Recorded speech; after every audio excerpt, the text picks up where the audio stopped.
السلام علیکم دوستو، آج کی اس ویڈیو میں ہم حضرت ہود علیہ السلام کے واقعے کو بیان کریں گے۔ حضرت ہود علیہ السلام قوم عاد سے تعلق رکھتے تھے۔ آپ علیہ السلام عاد ہی کے شریف اور نیک گھرانے میں پیدا ہوئے۔ حضرت ہود علیہ السلام اللہ کی طرف سے قوم عاد کو سچائی کا راستہ دکھانے کے لیے بھیجے گئے تھے۔ عاد کی قوم گمراہی میں مبتلا تھی۔ طرح طرح کے برے کام کرنا، ظلم زیادتی اور لوٹ مار کرنا ان کی عادت بن چکی تھی۔ خاص کر کمزور طبقہ ان کے ظلم و زیادتی کا شکار تھا۔ غریب کاشتکاروں کی زمینیں اور ان میں پیدا ہونے والا اناج مار دھاڑ کر چھین لیا کرتے تھے۔ انہیں فصل اگانے کی بھی مہلت نہیں دیتے تھے، اس لیے کمزور طبقہ بھوک اور افلاس میں اپنا دن گزارتا تھا۔ قوم عاد کا پیشہ کاشتکاری تھا۔ وہ زراعت کے طریقوں سے بھی اچھی طرح واقف تھے۔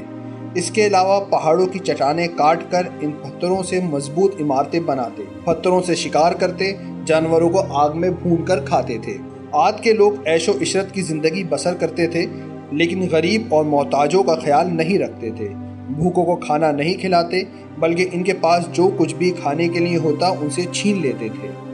جو لوگ اللہ کو بھول کر پتھروں کو پوجتے ہیں، ان کے دل رحم سے خالی ہو جاتے ہیں۔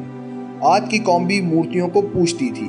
عاد کی قوم کے لوگ ان کے آگے سجدہ کرتے، ان سے مرادیں مانگتے۔ حضرت ہود علیہ السلام اللہ کے نبی تھے۔ وہ بت پرستی سے روکتے تھے، ظالموں کو ظلم کرنے سے روکتے، ایک اللہ کی طرف بلاتے۔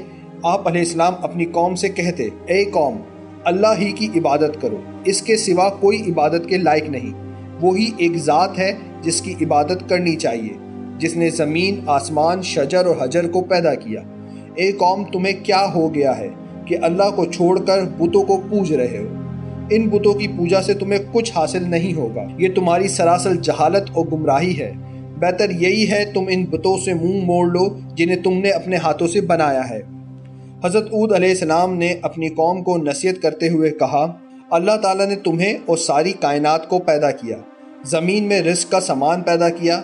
تم کھیتی باڑی کرتے ہو، تم زمین سے زیادہ اناج حاصل کرتے ہو، اس کے باوجود تم دوسروں کا اناج چھینتے ہو۔ بلکہ تمہیں تو چاہیے تھا کہ اپنے اناج میں سے محتاجوں اور غریبوں کا حصہ نکالتے، بھوکوں کو کھانا کھلاتے تاکہ وہ بھی تمہاری طرح زندہ رہ سکیں، لیکن تم ایسا نہیں کرتے۔ جو کچھ اللہ نے تمہیں دیا ہے اس کا شکر بجا لاؤ۔ اس کا طریقہ یہ ہے کہ جن کے پاس اناج نہیں ہے تم انہیں کھانے پینے کا سامان دو۔ اگر تم ایسا نہیں کرتے تو یہ تمہاری بدبختی کی علامت ہے۔ حضرت ہود علیہ السلام کی نصیحتیں سن کر لوگ جواب دیتے، ہم سے کیا چاہتے ہو؟ ہم جو کچھ کرتے ہیں ہماری اپنی مرضی ہے۔ ہم اپنی محنت سے اناج پیدا کرتے ہیں، ہم کسی بھوکے کو کیوں کھلائیں؟ ہمارے پاس جتنا اناج ہوگا ہم طاقتور کہلائیں گے۔ ہم وہی کرتے ہیں جو ہمارے باپ دادا کیا کرتے تھے۔ حضرت ہود علیہ السلام کہتے کہ مجھے اللہ نے نبی بنا کر بھیجا ہے تاکہ تم کو اچھی باتیں بتاؤں اور بری باتوں سے آگاہ کروں اور برے کاموں کو روکوں۔ اگر تم صحیح اور سیدھا راستہ پر نہیں چلو گے تو اللہ کے عذاب سے نہیں بچ سکتے ہو۔ حضرت ہود علیہ السلام بار بار اپنی قوم کو نصیحت کرتے رہے۔ ایک مرتبہ پھر آپ نے انہی باتوں کو دہرایا، اے قوم، میری بات مان لو، میں تمہارا بھلا چاہتا ہوں۔ جو کچھ میں کہتا ہوں اس میں تمہاری بھلائی ہے۔ حضرت ہود علیہ السلام نرمی سے سمجھاتے، کسی کمزور پر ظلم نہ کرو، کسی کا رزق تنگ نہ کرو۔ انہیں پیار سے سمجھاتے کہ اے قوم، میں تمہارا بھائی ہوں اور دوست ہوں، میں تم سے کچھ نہیں مانگتا، میں جو کچھ کرتا ہوں اس کا صلہ اللہ مجھے دے گا۔ قوم کا شبہ دور کرتے ہوئے کہتے، اے قوم، کیا تم یہ سمجھ رہے ہو کہ مجھ پر ایمان لاؤ گے تو تمہاری کھیتی باڑی برباد ہو جائے گی اور تمہارے عیش و عشرت میں خلل پڑے گا؟ ایسا کبھی نہ سوچو۔ اگر تم بتوں کی پوجا چھوڑ دو اور مجھ پر ایمان لے آؤ تو اللہ تعالیٰ تمہارے مال اور اولاد میں برکت دے گا، تمہیں قوت عطا کرے گا۔ آپ علیہ السلام اگلے زمانے کی باتیں یاد دلاتے ہوئے کہتے کہ اے قوم، کیا اللہ نے گمراہوں کو ہدایت دینے کے لیے حضرت نوح علیہ السلام کو نبی بنا کر نہیں بھیجا تھا؟ اس قوم نے اللہ کی باتوں کا انکار کیا تو کس طرح اللہ کے عذاب نے انہیں پکڑا تھا؟ پھر تم میرے نبی ہونے کا کیوں انکار کرتے ہو؟ آپ علیہ السلام نے بتوں کے بارے میں فرمایا، یہ بت جسے تم اپنا معبود سمجھتے ہو، یہ نہ کسی کے ساتھ بھلائی کر سکتے ہیں، نہ یہ تمہیں نقصان پہنچا سکتے ہیں، بلکہ تم خود اپنا نقصان کر رہے ہو۔ آپ علیہ السلام نے انہیں آگاہ کرتے ہوئے کہا، اے قوم، تمہارے جھوٹے معبودوں پر نہ میں ایمان لاؤں گا نہ ان سے ڈروں گا۔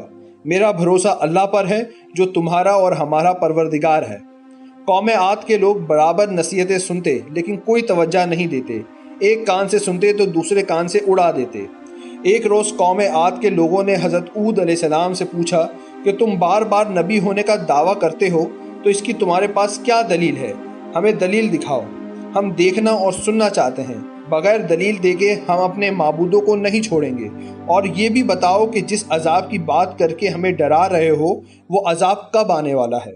حضرت ہود علیہ السلام نے جواب دیا کہ تم مجھ سے سوال کرتے ہو کہ عذاب کب آنے والا ہے، یہ تو اللہ ہی بہتر جانتا ہے۔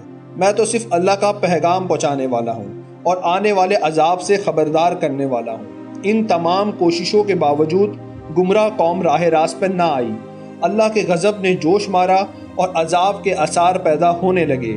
بارش نہیں ہوئی، پانی کی بے حد قلت پڑ گئی، خشکی سے زمین چٹکنے لگی، کنویں سوکھنے لگے، کھیتوں میں آبپاشی کے لیے بھی پانی نہیں تھا، درخت پودوں کی ہریالی ماند پڑنے لگی، پھول مرجھانے لگے۔ قوم عاد پانی کے لیے ترس رہی تھی، پانی کا ایک قطرہ بھی میسر نہیں تھا۔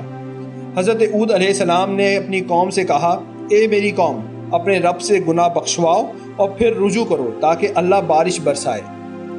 نافرمان لوگوں نے کہا کہ ہم اپنے گناہ نہیں بخشوائیں گے اور تمہیں رسول بھی نہیں مانیں گے۔ لوگ بارش کے لیے ہر وقت آسمان کی طرف دیکھتے رہتے کہ شاید کہیں سے بادل آ جائے اور بارش برسائے۔ ایک روز ایسا ہی ہوا، بادل کا ایک ٹکڑا نظر آ گیا، لوگ دیکھ کر خوش ہونے لگے کہ اب بارش ہوگی۔